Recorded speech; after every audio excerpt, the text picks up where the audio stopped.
Welcome for Hi. joining us. Yes. Before we start, I would like to get a feel of like why and what actually inspire you to choose a career in this field and specifically in academia. Hi. Thanks, Julian, for inviting me along as well. As a kid, I guess I really love scavenger hunts. So my dad used to design these scavenger hunts for, every day of my birthday parties, where he'd give me these clues, and I'd follow these clues to find a prize at the end of it. And this is pretty much what I think science is, where I try and find clues every day in what I'm doing. And hopefully these clues lead me to some sort of outcome at the end of it, where the ultimate prize, I guess, is being able to help somebody.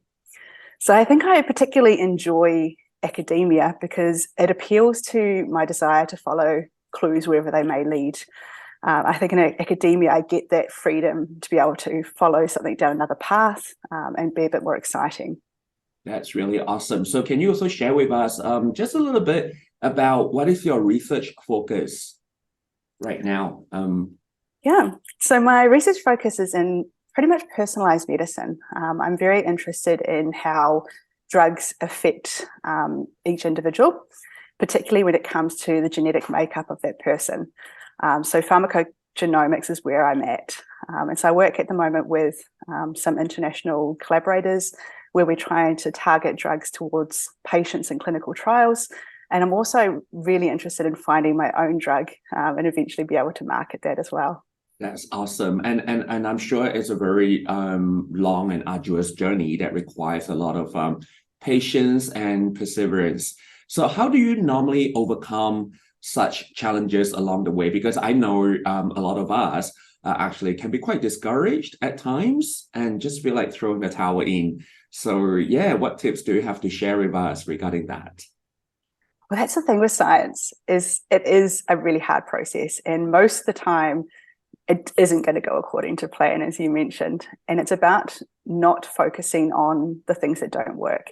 It's Mm, about focusing on what you can learn from that experience. What comes to mind, especially, is like with funding agencies to fund your research. You often, and you'll find most people will get more rejections than what they do successes. mm. And if you were to just go, well, I'm never going to get this, there's no point in trying again, then you're never going to succeed. And so I've had a lot of rejections, and it helps to go through them, look at the negative sides of it, have a couple of drinks, talk to some friends, go out and, commiserate with somebody else, but then come back and go, right, what can I learn from this experience? And how can I change it, my mindset especially, or apply a different mindset to how I'm going to progress with this in the future?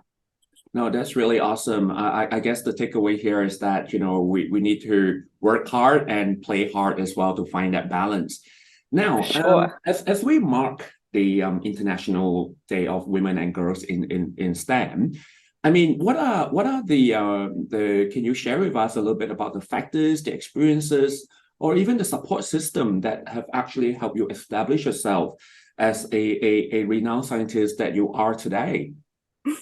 Well, it's not been an easy process for me. And I found that putting yourself in a good environment is especially key for doing that. So much of what we do requires having funding to do so as well. And trying to go about finding funding to do that research can Mm, often be very challenging. And so you need to put yourself in an environment where you're going to get the support that you mm. need. And also surround yourself with friends and family as well that are going to encourage you and pick you up when you're feeling really down. I'm a mother to a 5-year-old now, and that also comes with limitations in the hours I can work and the things that I can do. And so it's been able to accept sometimes that you can't do these things on your own, accept your limitations, and find a diverse group of people who can mentor you and help you with it. That's awesome. And on the note of mentor, is there a role model in your career or personal life that have actually, again, inspired or motivated you during the challenging times or times that you feel a bit stuck, perhaps? I don't have one particular role model. I'm very much a fan of diversity and finding lots of different people to meet that criteria.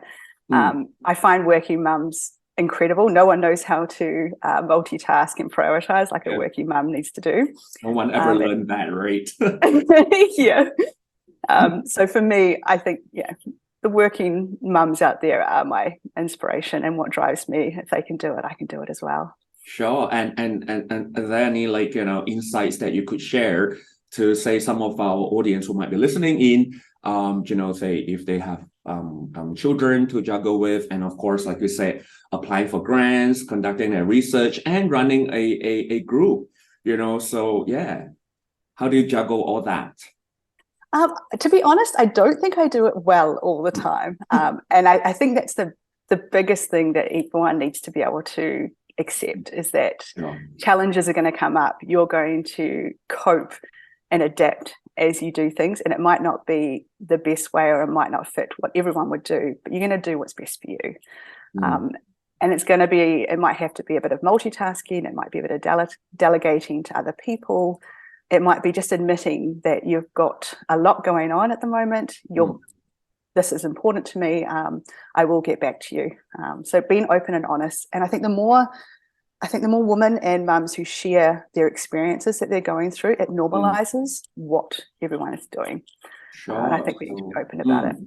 So basically, it's like recognizing the limitations in your situation. It's kind of like, when we write a manuscript, we always have a limitation section, right? Yes. Yep. And also perhaps the biggest insight here is to have compassion for yourself, that you just can't do everything all the time. Now, then what do you, you mentioned diversity, and of course you mentioned, it would be good, great for more women to come forward to actually share their experiences. So then what do you think is needed to increase representation in STEM, and also how can women and perhaps the minority communities be provided with better support to thrive in STEM? I think that I personally feel like I'm going to harp back onto funding again. Funding is really important. Seed funding is very helpful in getting you that stepping stone to bigger grants, bigger opportunities. And if that funding comes with mentorship at the same time, I think that's a huge bonus. And I think a lot of the times that mentorship, if it's just talking through a problem or learning how someone dealt with a problem, that's often ideal. And it doesn't need to just be a person that you can relate to. You can go to people who have conflicting ideas, and you can actually look at them and how they do things, and maybe learn how you might not do something that will help you find a way through something. So I do feel there needs to be a lot more funding for minorities to help this in the terms of seed funding. I think that's key. Sure. And what about again, you mentioned mentorship. Say if I were someone who's quite early in my career, or even as a research or graduate student, and I want to approach someone to be my mentor, someone that I really admire, but of course, through a screen, then how would you advise people who want to look for mentors? And it's a really good question. And as an introvert myself, I find that sort of stuff really tricky to navigate. But in my experience, I often find that just sending an email, learning up about someone that you're interested in, sending a flattering email to that person, telling them how much you admire them, how much you'd love to be able to talk to them.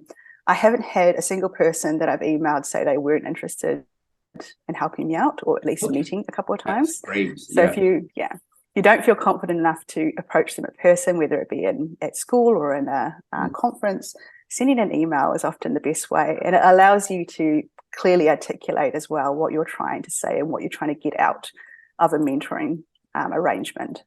That's really encouraging. I'm sure a lot of us out there are facing the same problem. And you mentioned, being introverted and all that. Yes, we can certainly relate to that. Now, so before we round this up, so, for aspiring women scientists, all right, to be yourself, or to achieve great things in science, and we know a lot of women and girls out there really want to do that, then do you have any advice or, again, encouraging words to let them know that this field, in spite of the fact that it's dominated by men, but there is a space that is a good, encouraging and conducive space for women in STEM? I think it's hugely important to be yourself. We have a lot, we don't want carbon copies of what currently is in leadership, what currently a good scientist is. We want to have diverse thoughts, we want to have diverse ideas and diverse leaders and personalities. So being yourself is really important. And I do see a lot of people who, and I think myself as well, is guilty of this sometimes, is you look at what's available and you feel like you should be acting the same way that that leader is doing. And we don't need that. Your opinion is really important, and your ideas are important. And trying to find that voice and that confidence to show that and get that diversity in is hugely important. And that's where the future is going to be. We don't want the same thing all the time. Yes, I mean that's really that's a good idea and a food for thought, as we round this up. So thank you very much, Dr. Josephs, and it's been a pleasure talking to you. And hopefully we'll have you back and to share more of your insights and experiences about women in STEM. Thank you very much. Thank you. Thank you.